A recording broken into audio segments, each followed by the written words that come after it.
Pirmadienį Vilniuje susidūrus automobiliams, vienas jų rėžėsi į viešojo transporto stotelę. Štai kokia avarija įvyko Vilniuje Laisvės prospekte. Automobilis Subaru po susidūrimo su Toyota išlėkė ant šaligatvio ir suniokojo viešojo transporto stotelę. Ši avarija įvyko po 15 valandos. Na ir Subaru vairuotojas teigia, kad važiavo Laisvės prospektu Ukmergės gatvės link ir sankryžoje su Žemynos gatve į jo šoną rėžėsi automobilis Toyota Yaris. Pirminiais duomenimis, štai šio Toyota Yaris vairuotojas atliko posūkį šioje sankryžoje su Žemynos gatve. Na ir jis teigia, kad jam degė žalia šviesa, tai reiškia, kad jisai važiavo priešingą kryptimi ir suko į kairę.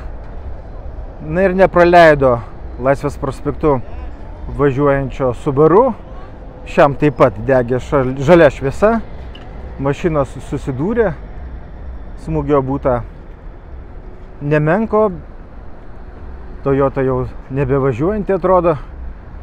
Jos vairuotoja neseniai išsivežė greitosios pagalbos automobilis į ligoninę.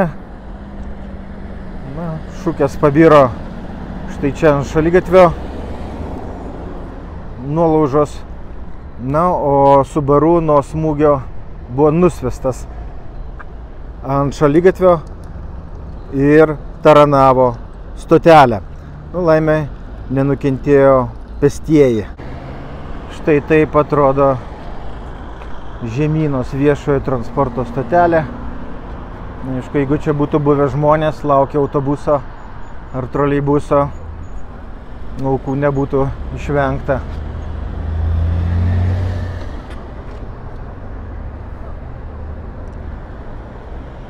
Šoninis smūgis, na ir dar gal kliudė stulpą kažkiek tai automobilis ir galiausiai sustojo suniokojęs reklaminį stendą